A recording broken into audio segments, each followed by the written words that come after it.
En el nombre del Padre, y del Hijo, y del Espíritu Santo. Amén. Ven Espíritu Santo, llena los corazones de tus fieles y enciende en ellos el fuego de tu amor. Envía, Señor, tu Espíritu Creador, y se renovará la faz de la tierra. Oh Dios, que has iluminado los corazones de tus hijos con la luz de tu Espíritu Santo, haznos dóciles a sus inspiraciones, para gustar de su consuelo y gustar siempre del bien. Te lo pedimos por Cristo nuestro Señor. Amén. Gloria al Padre, y al Hijo, y al Espíritu Santo, como era en el principio, ahora y siempre, por los siglos de los siglos. Amén. Bienvenidos, hermanos, a su canal La Biblia en un entorno católico.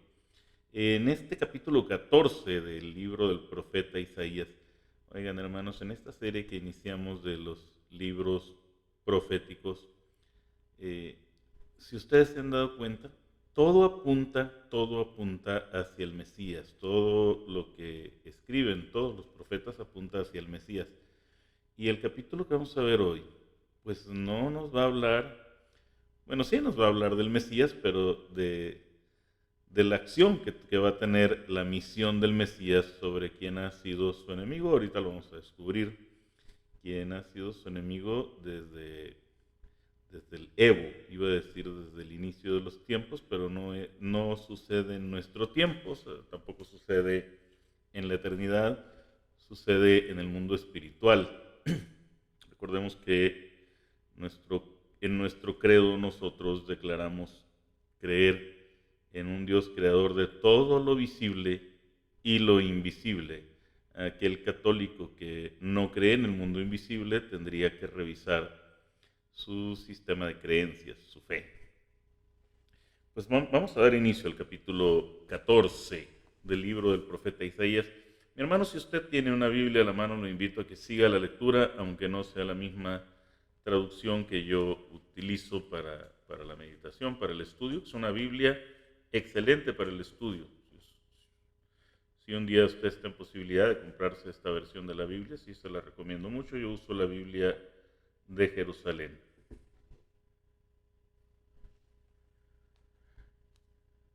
Cuando se apiade Yahvé de Jacob y vuelva a elegir a Israel y los haya afincado en su tierra, se les juntarán forasteros que serán agregados a la casa de Jacob. Aquí viene un anuncio de una restauración del pueblo. Recordemos que todo lo anterior hablaba del anuncio de un destierro. Ya revisamos la historia. El pueblo de Dios se había ya dividido en dos, en el reino de Judá y el reino de Israel, o reino del sur, reino del norte, y los profetas ya empezaban a hablar de una deportación, de un castigo de Dios por ese abandono que el pueblo santo hizo de aquel que lo sacó de Egipto. Entonces, como no me quieren, dijo Dios, pues voy a permitir que sus enemigos los invadan y se los lleven. Y sí, así fue, así sucedió. El reino del norte fue invadido por Asiria, por Sennacherib, y el reino del sur, Judá, fue invadido por Nabucodonosor, rey de Babilonia. Con el tiempo, Babilonia es absorbida por Asiria, llega a ser un imperio más fuerte, se convierten así en el imperio persa, y será cuando termine entonces, bajo el reinado de Ciro, termine el cautiverio y el pueblo de Dios regrese a reconstruir su ciudad. Y pareciera que está hablando de esto el profeta. Sin embargo, continuemos revisando la historia. Después de la reconstrucción del templo y la muralla, no hubo pueblos forasteros que fueran agregados a la casa de Jacob. Es decir, los prosélitos, que eran aquellos no descendientes de Jacob, que deseaban integrarse a la religión de Israel, que a partir del retorno podemos decir que nace la religión judía. Aquel que se quería integrar a la religión judía era llamado prosélito, pero la verdad eran mínimos. Aquí este versículo 1 del capítulo 14 dice que se les juntarán forasteros. Es decir, cuando Jacob vuelva a elegir a Israel y les haya fincado en su tierra, es decir, cuando Dios vuelva a construirse una casa Y esa casa, en el Nuevo Testamento, tiene nombre. Esa casa que construye el descendiente de David se llama iglesia. Y aquí, en este lugar elegido por Dios llamado iglesia, pues sí, ya no solo no solo son los descendientes de Israel, los extranjeros también hemos sido agregados como descendencia santa, pueblo santo de sacerdotes, pueblo que sirve a su Dios. Y pues el primero en evangelizar a un extranjero fue Pedro, no por su propia voluntad, es Dios mismo quien se lo manda cuando es enviado por unos ángeles a la casa del centurión, Cornelio, y ahí se convierte Cornelio, toda su familia y todos sus amigos son bautizados. Fue la primera vez que extranjeros se agregaron como parte de este pueblo. Y poco después viene la conversión de San Pablo, y San Pablo, pues después de perseguir a los cristianos, empieza a predicar a Cristo a los judíos. Y al ser rechazado por los judíos, entiende que si ellos no aceptan la salvación, Dios se la va a dar a otros. Y San Pablo es el gran evangelizador de los gentiles. Los gentiles, los judíos los llamaban, era un despectivo, es decir, nosotros somos el pueblo de Dios, los demás nada más son gente. Y así como nos ponemos nosotros cristianos, cuando hablamos de los bautizados, ¿no? Es que los bautizados somos hijos de Dios y los demás nada más son criaturas. Sí, pero todos están llamados a la comunión de los santos, a ser parte del pueblo de Dios. Todos los pueblos.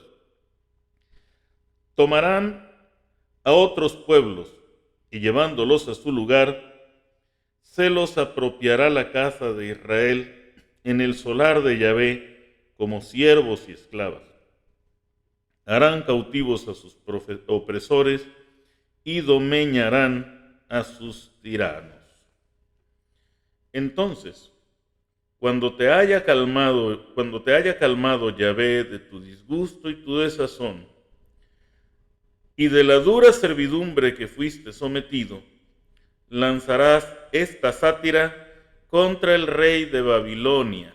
Dirás, primero me detengo aquí, ¿quién es el rey de Babilonia o qué representa el rey de Babilonia o el rey de Asirio o los reyes persas? Los imperios, que oprimieron al pueblo judío, pues eso representan para el pueblo de Dios un enemigo, alguien que ha tenido dominio sobre el pueblo de Dios, que le ha dominado y le ha oprimido. Eso representa Babilonia. En el Nuevo Testamento, en el libro del Apocalipsis, Juan hace referencia a eso, a una gran Babilonia que va a caer. Cuando escribe Juan se refiere a Roma, al poder de los emperadores romanos que decretan persecuciones en contra del pueblo de Dios. Y él habla de la caída de la gran Babilonia. Pero en general, si tomamos esta imagen que la Biblia nos ofrece de esta ciudad perversa o de este imperio perverso que se goza en perseguir al pueblo de Dios, en oprimirlo y en algunos momentos hasta tratar de aniquilarlo, pues tendríamos que ponerle nombre, y más adelantito en estos mismos versículos vamos a encontrar a qué se refiere el profeta. Pues lanzarás esta sátira contra el rey de Babilonia. Dirás, ¿cómo ha acabado el tirano? ¿Cómo ha acabado el sobresalto? Quebró Yahvé la vara del malhechor, el bastón del tirano. Entendamos que el bastón o la vara o el cayado es un signo de poder, ¿no? Lo usaban los pastores para guiar a sus rebaños. Quebró Yahvé la vara del malhechor, el bastón del tirano que golpeaba a los pueblos con saña, descargando golpes sin parar, que dominaba con ira a las naciones, acosándolos sin tregua. Descansa tranquila la tierra toda, prorrumpe en aclamaciones, hasta los cipreses se alegran por ti, los cedros del Líbano, desde que tú yaces por tierra, no sube el talador a nosotros. Bueno, es que Babilonia hizo una gran explotación de los bosques del Líbano, no solamente para la construcción de sus edificios, principalmente para eso usaban el cedro, y los cipreses, que son pinos de menor calidad, pues los usaban para hacer armamento, para hacer sus catapultas, para hacer, bueno, entendamos para qué usaban la madera los babilonios y cómo fue parte importante en el desarrollo de sus guerras. Versículo 9. El Sheol, allá abajo, se alborotó por ti, saliéndote al encuentro. Por ti despierta a las sombras a todos los caudillos de la tierra, los levanta de sus tronos, a todos los reyes de las naciones. Todos ellos dicen a coro, también tú, debilitado, eres semejante a nosotros. El Sheol es el lugar de los muertos. Y esta sátira que está proponiendo el profeta para el pueblo de Israel hacia el rey de Babilonia, es decir, hacia el tirano que les oprime, que quiere su muerte, pues es un llamado al lugar de los muertos. La muerte te llama, mijito, y mira, todos aquellos que dominaste, todos los que fueron poderosos en la tierra, se burlan también de ti. Aquí en el Sheol eres igualito que nosotros. Versículo 11, aquí ya vamos a empezar a tener un poco más de claridad hacia a quién va referida esta profecía. Tu arrogancia ha caído en el Sheol al son de tus cítaras. Te acuestas en una cama de gusanos, tus mantas son gusanera. Tu arrogancia ha caído al Sheol. ¿Cuál fue el pecado del mundo angelical?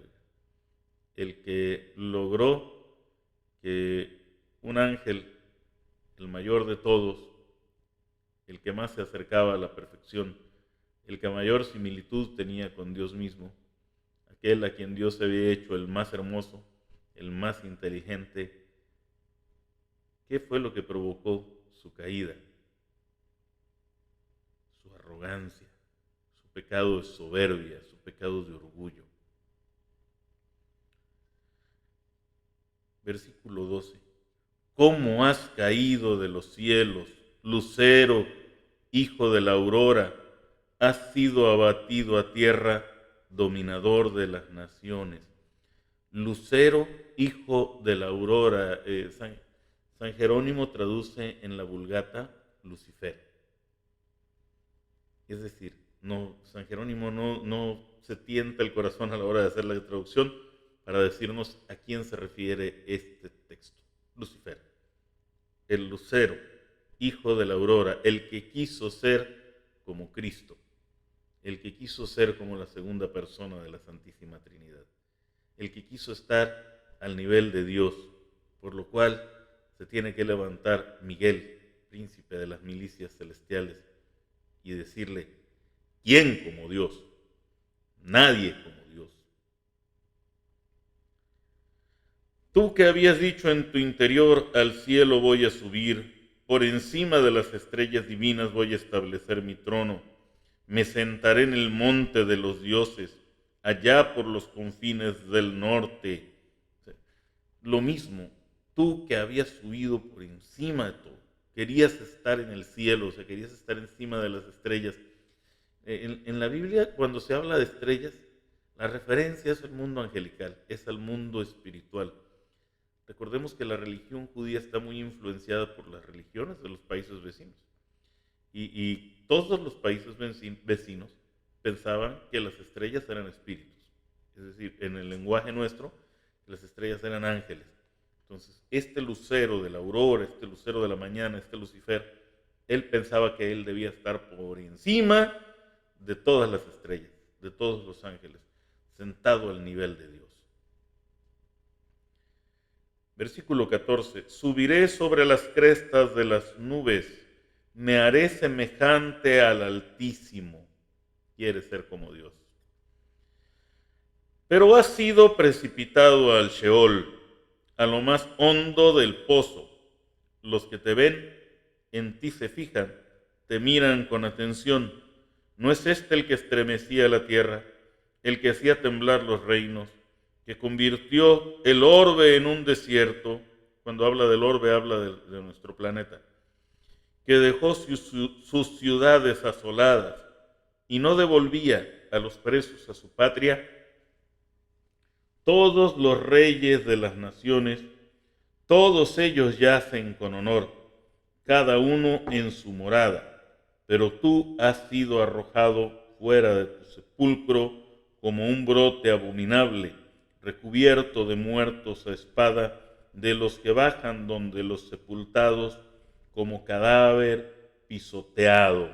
Se está refiriendo tal vez a la muerte de Sargón II, el profeta en cuestión terrenal, pero en visión profética, es decir, en lo que Dios nos quiere decir, es definitivo. Se está refiriendo al castigo de aquel que quiso ser como Dios. No tendrás con ellos sepultura, porque tu tierra has destruido, a tu pueblo has asesinado.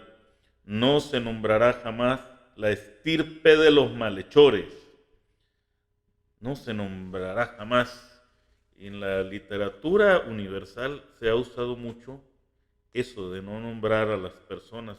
Vamos a hablar de Lord Voldemort en la serie de Harry Potter, que es a quien no se puede nombrar. Podemos hablar de, bueno, hasta en los políticos por ahí se hablaba de uno que decían que era el innombrable, y en una de las más recientes producciones de Disney también se dice que no se hable de Bruno, porque hay nombres a los que es mejor no recordar. En este caso, la estirpe de los malvados tendrá que ser olvidada. Era muy común, sobre todo en el pueblo egipcio, cuando tenían un gobernante del cual no querían acordarse, que se destruyesen todos los documentos, es decir, todas las tablillas grabadas, todos sus jeroglíficos, todas sus estatuas, todo lo que hiciera referencia al ser que debía ser olvidado. Versículo 21. Disponed la matanza de sus hijos por la culpa de sus padres, no sea que vuelvan a adueñarse del país, y llenen las ciudades, y llenen de ciudades la faz del orbe. Yo me alzaré contra ellos, oráculo de Yahvé Sebaot, y dejaré a Babel sin nombre ni resto. Bueno, sabemos que el demonio no tuvo hijos, ¿no? Lucifer no tiene hijos, pero sí nos revela el apóstol San Juan que el dragón con su cola arrastró tras de sí a la tercera parte de los ángeles. La tercera parte de los ángeles se fue tras de él. Es decir, tiene un gran ejército, una gran descendencia. Y sus hijos, nos dice San Juan, son aquellos que se rebelan en contra de la voluntad de Dios. Entonces, cuando habla de los hijos de la mujer, dice que son los hijos que cumplen la voluntad de Dios, que cumplen sus mandamientos. Y cuando se refiere a los hijos de la bestia o los hijos del dragón, dice que son aquellos que se rebelan en contra de la voluntad de Dios y su Cristo. Dejaré a Babel sin nombre ni resto. Esa confusión no existirá ya. Sin hijos y nietos, oráculo de Yahvé. La convertiré en morada de erizos, en tierra de aguas pantanosas. La barreré con escoba de exterminio, oráculo de Yahvé Sebaot. Si Yahvé Sebaot toma una decisión, ¿quién la frustrará? Si él extiende su mano, ¿quién se la hará retirar?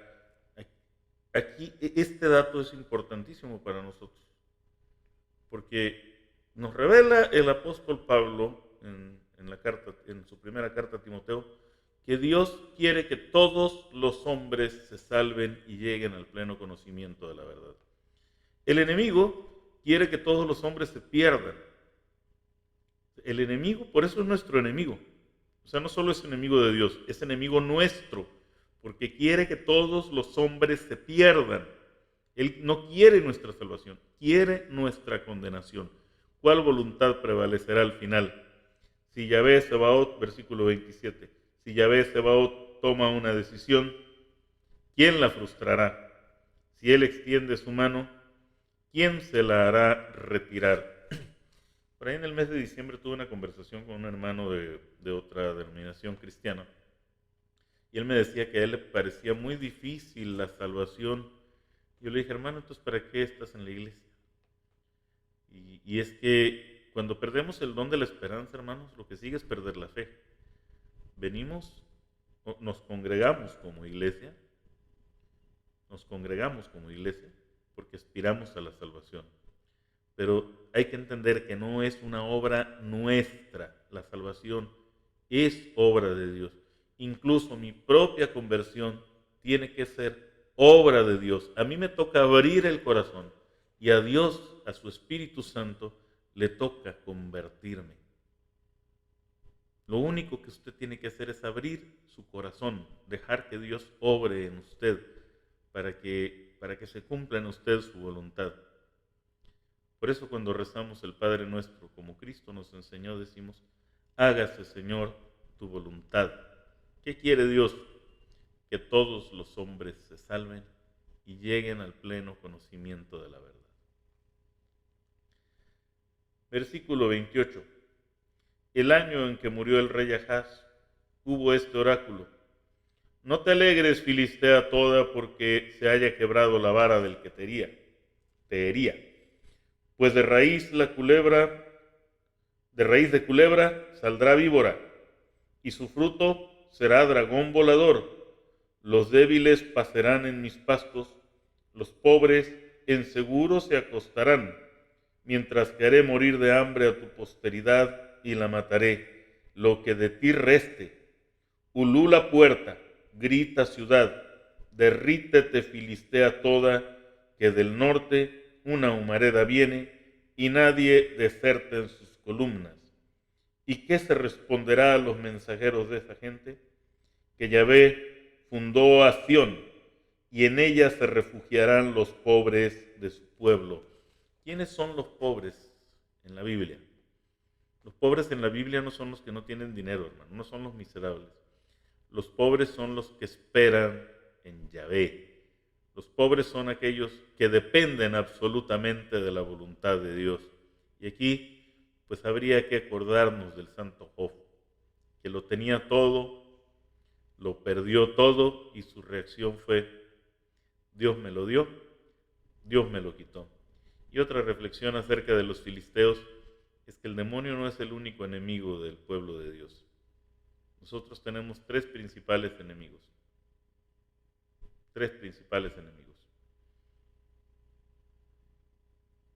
Demonio, mundo y carne.